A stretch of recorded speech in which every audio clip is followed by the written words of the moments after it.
Boa noite, pessoal.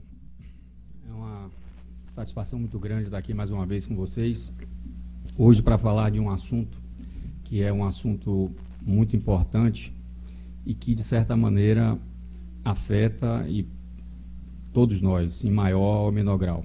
Basta que a gente deixe a brecha para que ela se instale.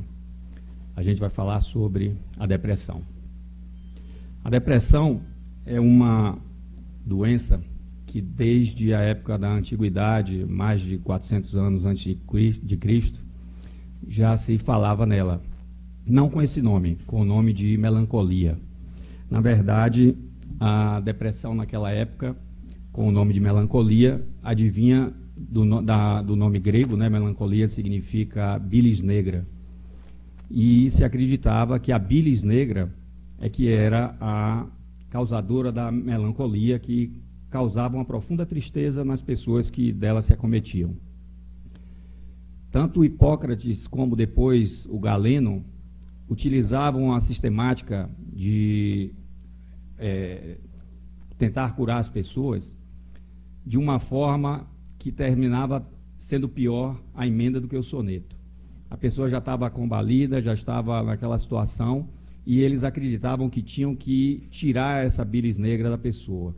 E aí colocavam sanguessugas, davam purgativos, vomitórios, e 50% dos casos terminavam morrendo. E isso, pessoal, continuou até o século XVI, quando Paracelso, que era um misto de médico, de alquimista, químico, muito integrado com a natureza, começou a dizer que uma das coisas que os melancólicos precisavam era ter um contato maior com a natureza. E a partir daí, a profilática começou a ser modificada, ou seja, a forma de tratar esses doentes começou a ser modificada, mas ainda assim era utilizado o método antigo. Mas a partir daí já começou a mudar alguma coisa, né? Hoje, estima-se que 25% da população sofre de melancolia, em maior ou menor grau. No século passado, para vocês terem uma ideia, nós tínhamos uma verdadeira epidemia de melancolia e ela persiste e está cada vez mais aumentando. Nos Estados Unidos, Brasil e vários outros países, a maior parte dos remédios que são vendidos são antidepressivos. Isso é uma questão que causa uma profunda preocupação, inclusive na Organização Mundial de Saúde, porque é uma situação que vai causar uma série de problemas para essas pessoas que tomam remédio, muitas vezes sem receita médica, e estão se prejudicando sem saber como esses remédios atuam no seu organismo. A depressão, pessoal, ela tem vários conceitos, e um deles é que ela é um estado psíquico onde a criatura apresente um quadro de melancolia intensa, sem interesse pelas coisas que antes realizava ou buscava, além da falta de energia. Nas formas graves, associa-se a sentimentos de ruína, desejo de morte ou suicídio. Eu acredito que a maior parte de vocês que estão aqui já devem ter tido algum tipo de contato com a melancolia ou com a depressão, seja através de você mesmo ou de algum parente, de alguém próximo. E como ela se manifesta em vários graus, muitas vezes a maior parte das pessoas que sofrem de depressão não tem conhecimento disso. Só para vocês terem uma ideia, eu conheci uma pessoa que ele, desde 90, 91, ele começou a sofrer de depressão sem conhecimento. Na época ele morava numa cidade do interior. Ele era uma pessoa muito bem posicionada, tinha posto de gasolina, casa de peças, frigorífico, algumas fazendas, enfim. Mas só que a esposa e os filhos moravam em outra cidade um pouco distante. E ele ficava lá e os via somente aos fins de semana. Em um determinado momento, ele começou a sentir palpitações, começou a sentir determinadas emoções, determinados sintomas, que ele começou a pensar que ele estava com algum tipo de doença, principalmente do coração. E então começou a procurar os médicos. E os médicos faziam exame, não encontravam nada, passavam remédio e a coisa foi piorando. A tal ponto que ele simplesmente se desfez de tudo, vendeu barato, inclusive, por um preço abaixo do mercado, e foi para a cidade onde estava a mulher e a filha para viver com elas. Ao pessoal, ele simplesmente disse que não queria mais ficar lá e tal, e não dizia o sintoma. Era daquela pessoa muito antiga, reservado, fechado, enfim. E na década de 92, foi logo um pouco antes que ele fez a venda desse material, Collor veio e tomou, né, o dinheiro de todo mundo. Aqueles que têm um pouquinho mais de experiência como eu se lembram desse período que foi realmente terrível. Muitas pessoas morreram por causa disso, outras tantas se suicidaram, enfim, foi um período bastante difícil. E ele teve praticamente tudo que ele tinha preso. Como ele tinha já se aposentado e a mulher dele tinha uma pensão, então eles tinham condições de viver sem maiores problemas. Mas só que desde essa época, ele simplesmente perdeu o gosto pela vida. Ele ficava no quarto o dia inteiro, assistindo televisão, praticamente sem sair de casa. Na família ele se relacionava bem, com os amigos também, sem maiores problemas. Mas era uma pessoa que não tinha mais nenhum prazer pela vida. E nós comentávamos em família que ele estava sofrendo depressão. Só que é difícil a gente chegar para uma pessoa e dizer isso, mesmo porque ele tinha uma personalidade que não iria aceitar isso muito facilmente. E geralmente, pessoal, vocês podem ter certeza, todos nós precisamos, em maior ou menor grau, de uma terapia. Isso é muito interessante, é muito bom para qualquer pessoa. Faz com que a gente possa crescer, que a gente possa evoluir, que a gente possa fazer aquilo que Sócrates disse há 2.500 anos atrás. Conhece-te a ti mesmo. Né? Pelo menos tentar se conhecer um pouquinho mais. E essa pessoa terminou, há coisa de 1 ano atrás, vindo a falecer, dessa maneira, sem sequer imaginar que estava sob depressão. Ela é muito sorrateira, pessoal. E eu tenho certeza que muitos de nós temos a depressão e nem sequer sabemos disso. Aqui a gente vai ter a oportunidade de ver alguns dos sintomas, e é claro, não é porque você tem um ou mais desses sintomas que você é depressivo. Em algum momento nós temos alguns desses sintomas, nós temos determinadas emoções que são passageiras, mas o problema é quando ela persiste. As classificações dos sintomas de depressão geralmente são sintomas afetivos, alterações físicas, alterações ideativas e alterações de autovalorização. Sintomas afetivos, a gente tem tristeza, melancolia, choro fácil e frequente, apatia, indiferença, tédio crônico, irritabilidade, angústia, ansiedade, que é uma das grandes causas da depressão, porque a ansiedade, pessoal, é um dos maiores fatores da ansiedade, é falta de fé, é falta de acreditar em algo maior, é viver no futuro, é a gente estar a todo momento se preocupando. E muitas vezes, ou melhor, na maior parte das vezes, sem nenhuma necessidade, porque aquela nossa preocupação quase nunca acontece e a gente termina gastando energia desnecessariamente. Continuando. Desespero, desesperança. Eu acredito que todos nós aqui, em determinado momento da nossa vida, já passamos por alguns desses sintomas. Isso é normal. Mas, como eu disse, o problema é a gente se manter nele. Alterações físicas. Fadiga, cansaço fácil, insônia ou hiperinsônia, perda do aumento de apetite, constipação, palidez, redução da libido, com diminuição da resposta sexual e incapacidade de sentir prazer.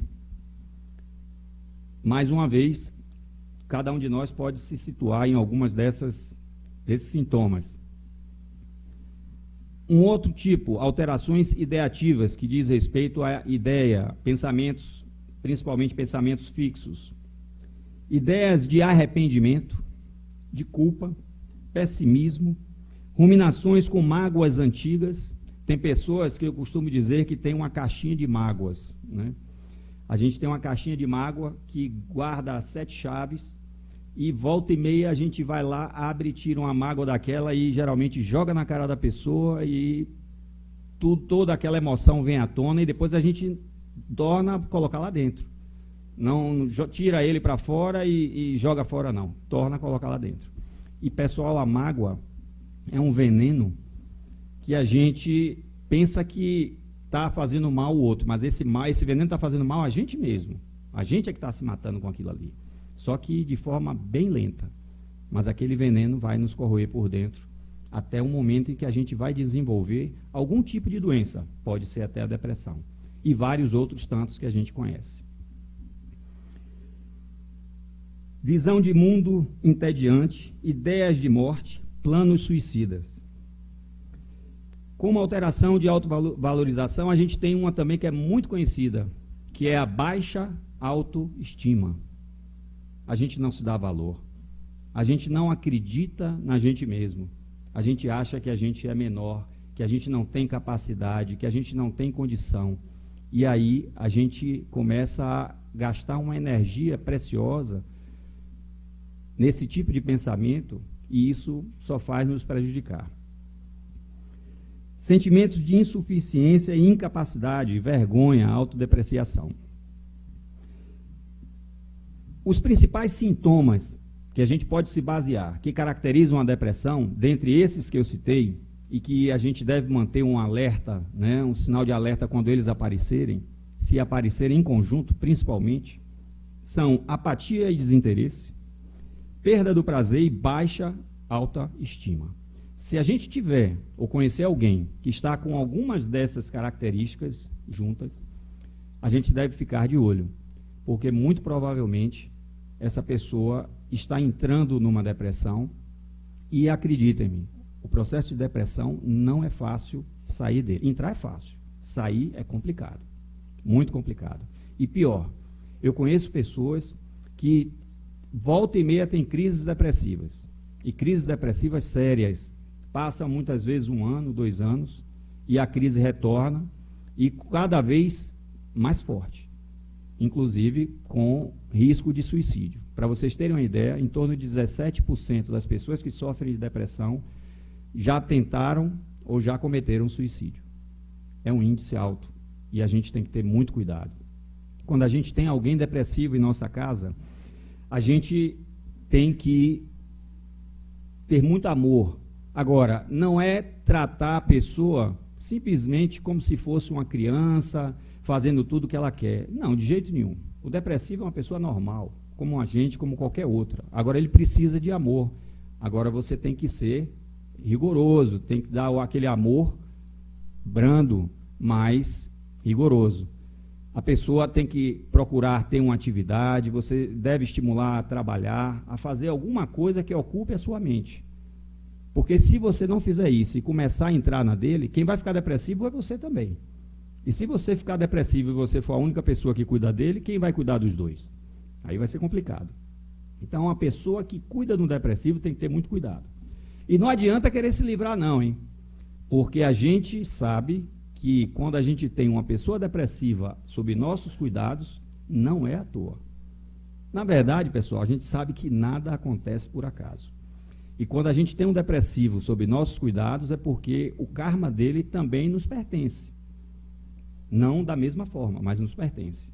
E se a gente se livrar dele, a gente vai estar cometendo uma falha contra a lei maior e a gente vai responder por isso.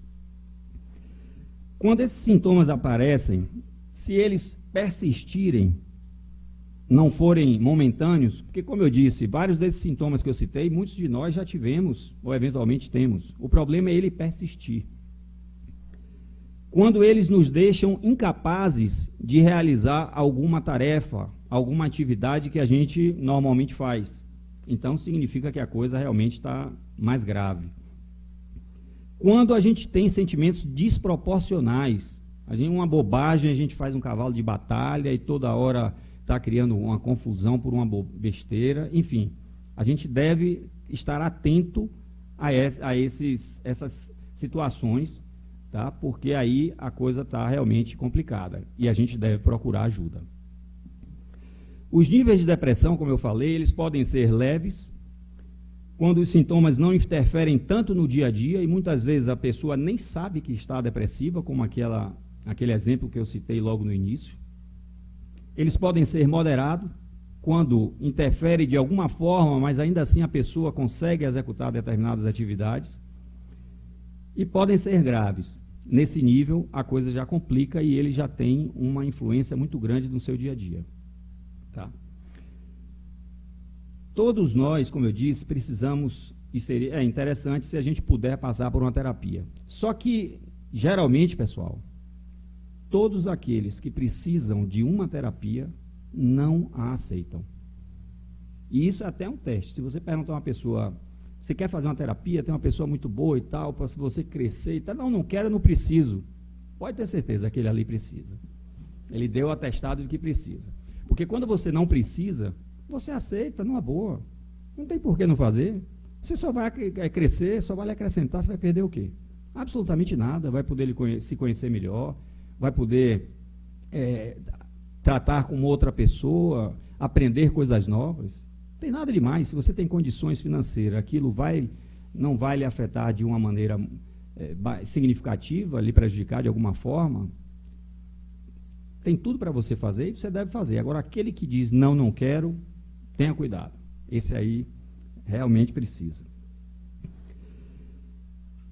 As causas da depressão, elas geralmente são a causa orgânica, quando a gente tem uma deficiência nos nossos neurônios, e aí eu vou tentar explicar a vocês, como a gente não tem a possibilidade de fazer uma projeção, eu vou tentar explicar da melhor maneira possível. Nosso cérebro, ele é composto de em torno de 100 bilhões de neurônios. Nós, homens, temos o privilégio de ter mais neurônios do que as mulheres, hein? Apesar de que para nada, mas a gente tem. E esses neurônios, eles se comunicam, mas eles se comunicam sem se tocarem. E o neurônio é mais ou menos como se fosse o meu braço. Imagine o braço cortado daqui para cima. Então, a gente tem um corpo e vários filamentos saindo, como se fossem os dedos. Cada neurônio é isso aqui. Aqui a gente tem o dendrito e o axônio. E nessa parte de cá vem um outro axônio, que é como se fosse o caule, que vai estar próximo dele, próximo, mas sem se conectar. Tá? Ou seja, a comunicação entre um neurônio e outro vai se dar de uma forma química pela fenda sináptica, que é esse espaço que existe entre um e outro. Tá? Existem neurotransmissores que vão promover essa comunicação entre um neurônio e outro, e de forma elétrica internamente ao neurônio. Quando o dendrito recebe informação através desse neurotransmissor, ele passa essa informação através do corpo dele de maneira elétrica, e esse axônio vai se comunicar com o outro dendrito através dessa fenda sináptica, através do neurotransmissor. E esses neurotransmissores, eles são fundamentais para que a gente possa ter uma comunicação entre os neurônios. E os neurônios, pessoal, eles são como a gente pensa, como a gente se comunica com todo o corpo. E indo mais um pouquinho mais fundo, eu não sei se eu já tive a oportunidade de comentar aqui, na primeira vez que a gente fez aquele pinga-fogo, mas vocês sabem que nós temos vários corpos, né? Esse corpo que a gente está vendo aqui agora é o corpo físico. Existem outros corpos, entre eles o corpo astral. E o corpo astral, ele se comunica com o corpo físico através de um elemento intermediário que ele é semimaterial. Ele é a forma que o corpo astral se comunica com o corpo físico. E ele é simplesmente o sistema nervoso. O sistema nervoso é que faz essa ponte. Agora, observe, se você tem o sistema nervoso que faz essa ponte e você não tem ele se comunicando de maneira correta, o que é que vai acontecer? Nós vamos ter um problema. Né? Vamos ter um problema e há vários níveis. O seu corpo astral, ou seja, o seu espírito, de uma maneira, falando de uma outra forma, não vai ter uma comunicação completa, uma integração correta com o seu corpo, e o próprio corpo não vai se comunicar direito com ele mesmo. Porque essa comunicação interna do neurônio que está no cérebro com o resto do corpo e com o resto dos neurônios que estão em todo o nosso corpo não vão se comunicar bem. E aí vem uma série, todos aqueles sintomas que a gente viu atrás podem ocorrer. Um ou mais, ou todos, podem acontecer. Por quê? Esses neurotransmissores, que são dopamina, serotonina, tá? Entre outros, eles promovem essa comunicação química, essa sinapse entre um dendrito de um neurônio e o axônio de outro. Essa comunicação vai acontecer de um lado para o outro. Quando não existe, então essa comunicação é falha. E aí a doença começa a se instalar. O mal de Parkinson, por exemplo, é uma das doenças que tem como causa, pelo menos que a ciência já descobriu até hoje, essa questão dos neurotransmissores, que eles não realizam a comunicação de uma maneira que deveria, né? Uma outra causa são aspectos espirituais.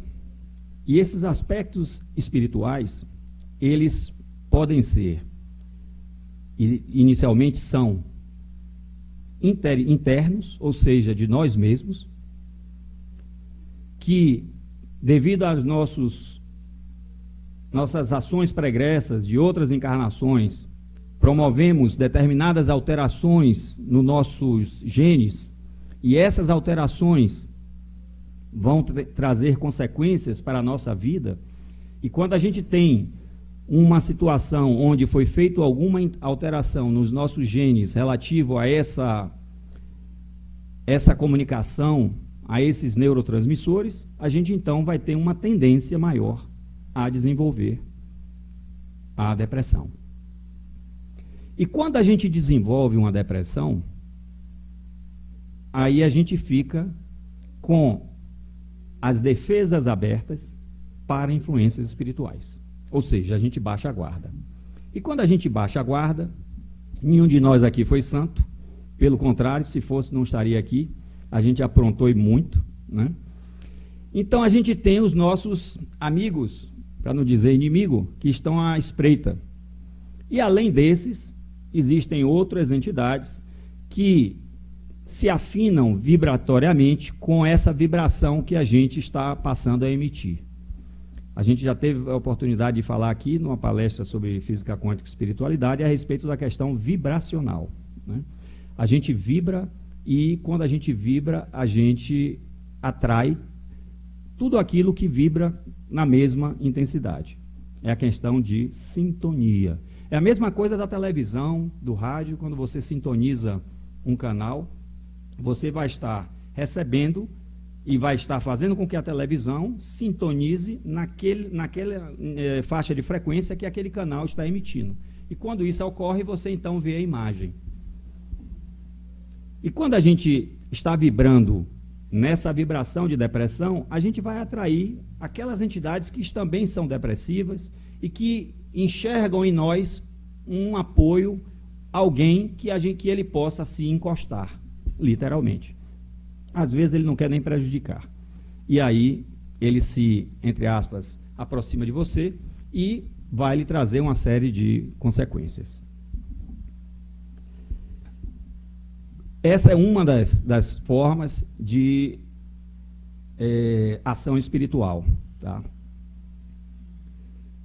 Uma outra causa, pessoal, que a gente vai ter a oportunidade de falar um pouco mais sobre elas mais adiante. Uma outra causa é a questão psicológica. Essa daí, ela é terrível, principalmente nos dias de hoje. Se a gente raciocinar um pouquinho, a gente vai perceber o seguinte: a gente, desde a época de Cristo, e se a gente for um pouco mais longe, desde que existem os primeiros registros da humanidade, há cerca de 5.000 anos, nos últimos 100 anos, agora observe, a gente tem 5.000 anos para trás, onde temos registros mais bem documentados, e nos últimos 100 anos, a humanidade teve o maior progresso que já existiu. E a curva desse progresso é enorme. Ao longo dos 5.000 anos, a gente veio com uma linha bem tênue. Nos últimos 500 começou a subir devagarzinho e nos últimos 100 anos deu um pique, subiu. bem com a curva assim bem acentuada.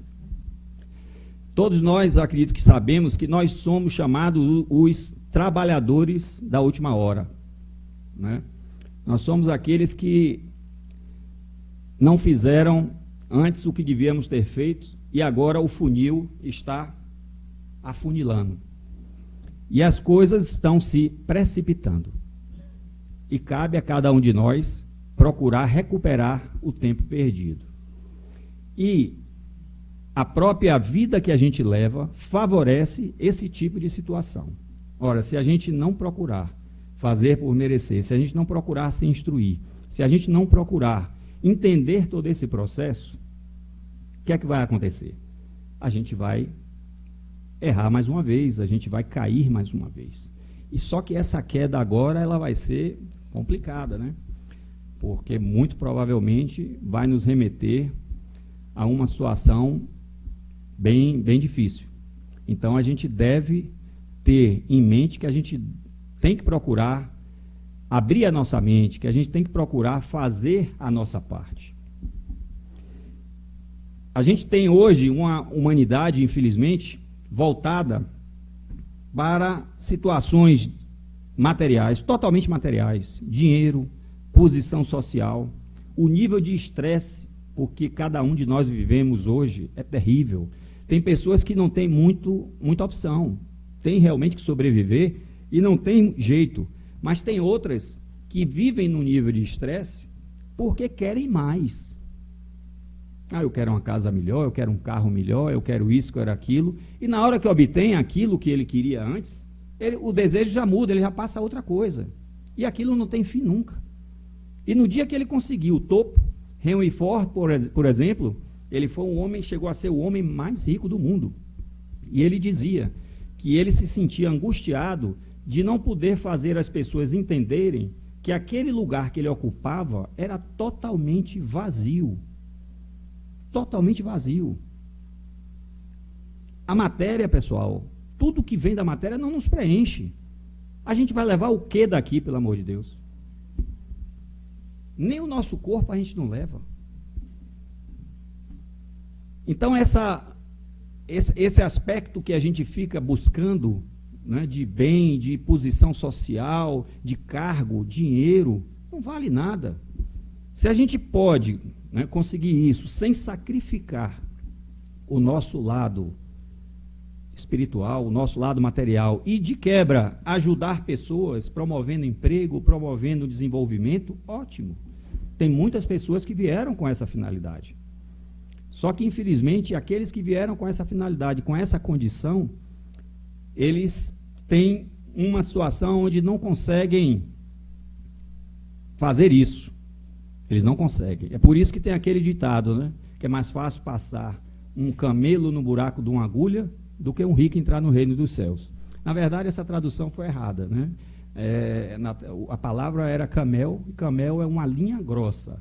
É uma linha grossa que na época era usado para tecer roupa, né? E essa linha era difícil de passar no buraco da agulha, não impossível, era difícil.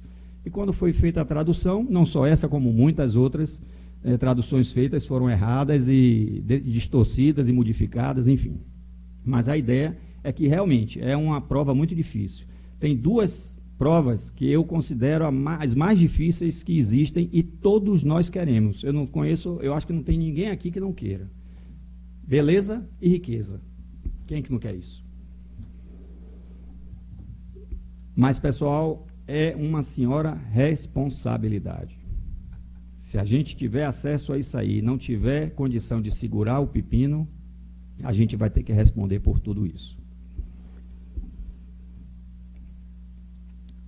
Como consequência da depressão, a gente tem algumas que são terríveis, porque o cara já está lá embaixo, já está arriado, e ele vai fazer com que o seu organismo, a sua imunidade, baixe. Isso já está provado por uma série de estudos científicos, não só a depressão, como qualquer ação mental sua que tenha uma ligação, digamos assim, negativa. Se você tem uma raiva, tem uma emoção negativa qualquer, uma angústia, ódio, Pessoal, até 6 horas depois que aquela situação ocorreu, mesmo que você ainda não esteja mais sob aquele efeito, o seu sistema de defesa foi abalado, ainda não se recuperou. Ele ainda está baixo, mais baixo do que estava no momento que você passou por aquela situação. Porque a sua mente provocou isso. A vibração sua foi mandada uma comunicação, foi enviado um sinal para todo o corpo que resulta numa baixa imunidade e uma série de outras coisas que favorecem a instalação de doenças.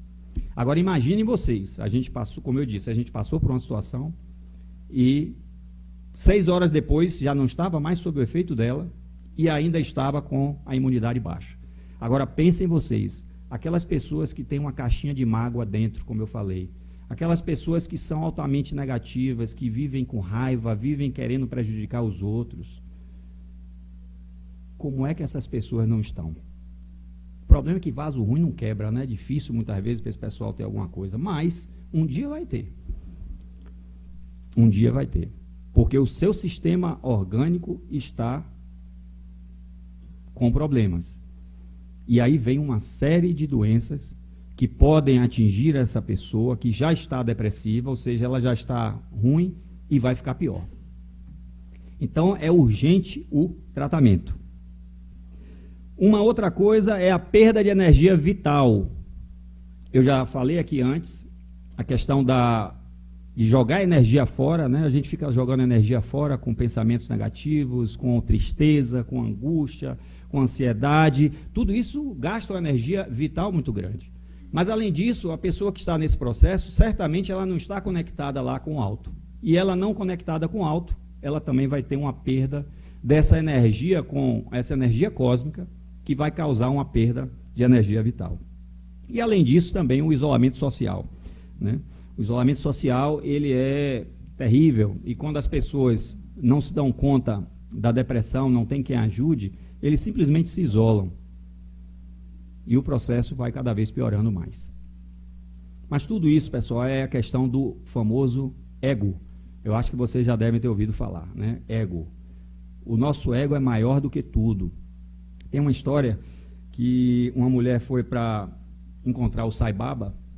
Eu acho que vocês já ouviram falar no Sai Baba, né? Ele era um guru indiano. Ele faleceu, acho que o ano passado, se eu não me engano.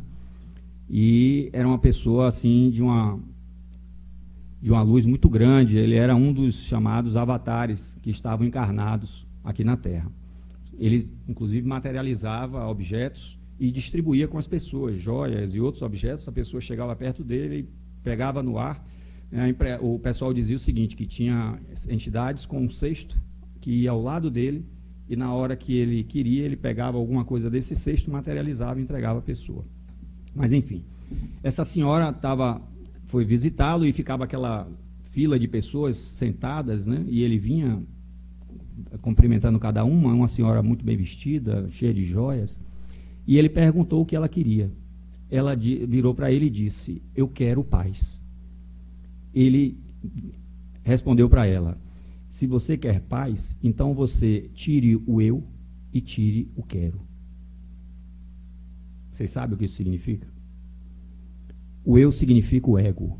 Você mate o seu ego. Tire o seu ego. Diminua ele o máximo, porque quando a gente diminui o nosso ego, a gente se aproxima do ego superior. Quanto mais a gente tem um ego aumentado, mais a gente está próximo da matéria. E tirando o quero, estava tirando o quê? O desejo, né, que está associado. E fique só com a paz. Quando antes da gente encarnar, como eu disse antes rapidamente, a gente já imprime nos nossos genes tudo aquilo que a gente trouxe das encarnações pregressas. Para dizer a verdade, nesse momento, todos nós, cada um de nós, já está preparando a próxima encarnação. Vocês sabiam disso? Cada um de nós já está preparando o DNA que vai formar o nosso corpo na próxima encarnação. Quando a gente desencarna, o nosso DNA da próxima já está pronto. Então vocês se preparem. Porque se não mudou nada, vai vir a mesma coisa. E pior, pessoal, é isso que geralmente acontece. De uma encarnação para outra, a gente muda muito pouco. Eu, entre minhas atividades, eu sou psicoterapeuta reencarnacionista e trabalho com regressão, terapia de regressão, e uma das coisas que a gente comprova a todo momento é que de uma encarnação para outra a gente muda muito pouco. Se a gente não tiver a condição de nos observar, de nos conhecermos e de perceber para que a gente veio para essa encarnação, o que a gente precisa melhorar, a gente vai falhar, a gente vai ter problema. Joana de Ângeles tem uma ideia também muito interessante sobre essa questão da depressão, que está diretamente relacionada com os fatos pregressos. Eu vou ler aqui para vocês. A depressão tem sua gênese no espírito que reencarna com alta dose de culpa, com a consciência culpada sofrendo os gravames que lhe dilaceram a alegria íntima. Imprime nas células os elementos que as desconectam, propiciando em largo prazo o desencadeamento dessa psicose. Entenderam aí, pessoal? Como eu disse antes, nenhum de nós aqui é santo. E a gente guarda no íntimo da nossa consciência tudo aquilo que a gente fez de ruim. Eu acredito que vocês devem estar lembrados, ou se não estão, vão se lembrar, de que foi feita uma pergunta a Deus: onde estavam as leis de Deus? Onde estava escrito as leis de Deus? E foi respondido: na nossa consciência, ou melhor, na sua consciência. Na consciência de cada um de nós está lá registrado. A gente não precisa de ninguém para dizer que se está certo ou se está errado. Agora é preciso que a gente tenha olhos para ver. E esse é que é o problema. E tudo isso que a gente fez de errado, essa culpa, ela nos pesa, ainda que inconscientemente. E determinadas situações fazem essa culpa desabrochar. Ou situações que aconteceram no passado desabrochar. Eu vou citar um caso aqui, rapidamente, de uma situação que não é de culpa, é de trauma, mas para que vocês tenham uma ideia. Um menino de 6 anos, normal, sem nenhum problema, os pais começaram a ver um filme que se passava da época do nazismo. E o menino começou a ver a televisão. Quando começou a passar aquela imagem dos campos de concentração, o menino começou a bater a cabeça na parede. E a partir daquele dia, ele passou a ter um comportamento totalmente introspectivo, mudou da água para o vinho. E os pais ficaram sem saber o que estava acontecendo. E começaram a buscar uma ajuda. Até que eles foram parar numa psicoterapeuta de vidas passadas, e ela fez um trabalho, não propriamente com o menino, que ele era muito pequeno, mas através da mãe, que a gente chama de terapia à distância.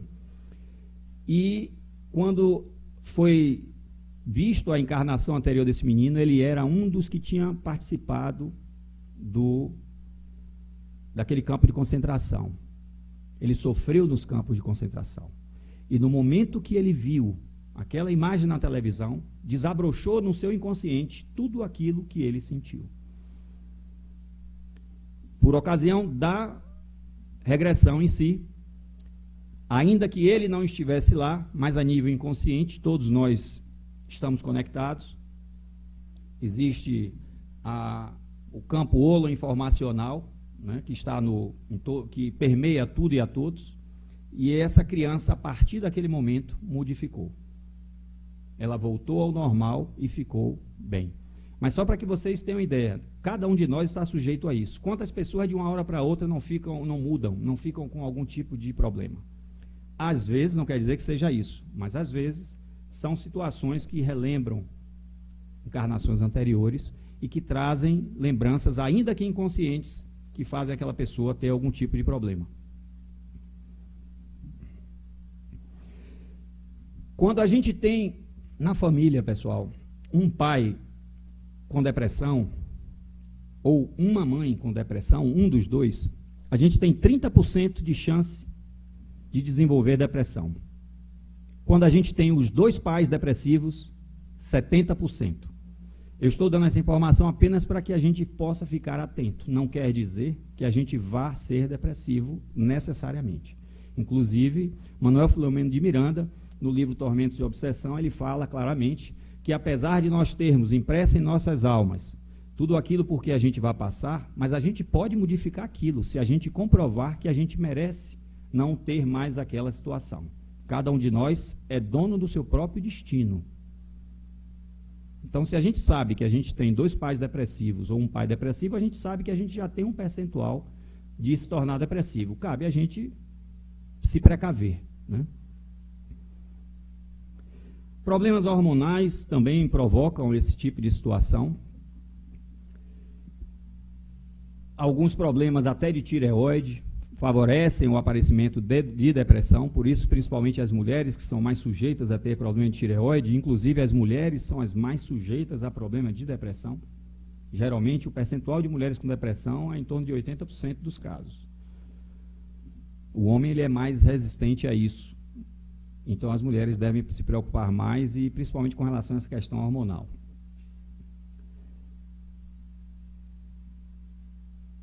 Uma situação que existe também no livro, no Evangelho segundo o Espiritismo, de nostalgia de vidas anteriores.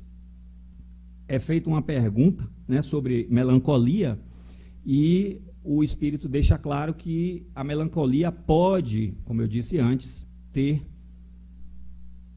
seu fundamento em lembranças inconscientes de vidas anteriores. Então, o que eu estou dizendo aqui está lá no livro dos Espíritos, no Evangelho segundo o Espiritismo, tá? Basta olhar que está lá. Existe um livro, o nome dele é Laudos Espíritas da Loucura, escrito por Lamartine Palhano e Júlia Nália. Ele foi supervisionado, foi escrito e supervisionado por Dr. Bezerra de Menezes. Eles fizeram um estudo sobre depressão em 30 pessoas, com médiums, né, vendo os dois lados da questão, e observaram o seguinte: 80% dos casos eram de mulheres. 70% dos casos de depressão já estavam com problemas de obsessão, justamente porque se abriu a guarda, né, como a gente falou antes, e os obsessores já estavam lá fazendo o papel deles. Como causas complementares, haviam também conflitos existenciais, angústia, agitação e ansiedade. E a ansiedade, inclusive, é uma das piores coisas, né? Nesses casos, pessoal, a terapêutica recomendada para casos de depressão, e aí também vale como prevenção, é o tratamento medicamentoso, inclusive com terapias complementares, tá? Talvez vocês ouçam mais falar sobre terapias alternativas. Eu sou terapeuta holístico, eu não gosto muito desse nome, porque terapia alternativa dá a ideia de que é um ou outro. E eu acho que deve haver um complemento, deve haver uma ligação, uma união do que é bom de um e do que é bom do outro, e tentar se ajudar as pessoas dessa forma. Então, quando a gente está sobre um problema de depressão, a gente tem que buscar ajuda no médico, no caso o psiquiatra, tem que buscar ajuda com o psicoterapeuta, que pode ser um psicólogo ou um terapeuta habilitado, né? Tem que procurar ajuda num centro espírita, se for espírita, né? Ou ajuda espiritualista, se acreditar de alguma forma, ainda que seja a igreja, enfim. A pessoa deve procurar ajuda para não piorar a sua situação. A questão do medicamento ela é muito importante, por quê? Que a pessoa começa a tomar um medicamento depressivo e a medicina, inclusive, não sabe por que ainda, ele só faz efeitos depois de algumas semanas, após o início da utilização do remédio, mas ele só faz efeito depois de algum tempo. E quando o efeito começa a fazer, a pessoa pensa que está legal já, que está boa. E em alguns casos, ela simplesmente corta o remédio, depois de um tempo, ela corta o remédio, e aí é que a coisa complica. Porque ela está se sentindo muito bem, cortou o remédio, e aí a gente tem uma situação que a gente chama de alteração bipolar, onde ela estava numa situação depressiva e cortou o remédio, ela vai entrar num estado de depressão, pode sair para um estágio de agitação, de euforia, e aí é o perigo, porque quando ela retorna para o estado de depressão, o suicídio é uma das coisas que podem acontecer com maior frequência. Então, a pessoa que está sob sob efeito de remédio depressivo, sob orientação médica, nunca deve cortar o remédio por conta própria. Tem que ter muito cuidado, hein, pessoal? Eu conheço pessoas que fazem isso, que já fizeram, e o efeito é complicado. Tem que ter muito cuidado. O remédio, ele é muito bom como coadjuvante no tratamento. A gente falou aqui agora, você deve procurar ajuda psicoterápica, tomando o remédio, e com a ajuda psicoterápica você vai se fortalecer, você vai começar a desenvolver interiormente uma condição que vai lhe permitir sair do remédio, e o psiquiatra, sabedor disso e percebendo essa situação, vai gradativamente diminuindo, ou seja, você vai fazendo o que a gente chama de desmame, até o momento em que você consegue cortar o remédio totalmente e dar continuidade à sua vida, mas não sem tomar as precauções, que também são realizar exercícios físicos. Isso não é só para depressão, todos nós devemos fazer. Ter uma alimentação o mais natural possível. E aqui vai uma dica de um assunto que, inclusive, eu devo estar fazendo no próximo mês ou no mês subsequente uma palestra sobre isso, não aqui, mas sobre o açúcar. O açúcar, pessoal, é um veneno, é uma droga. O açúcar é um aditivo químico do mesmo jeito que sucario e outros mais, só que não é divulgado dessa forma.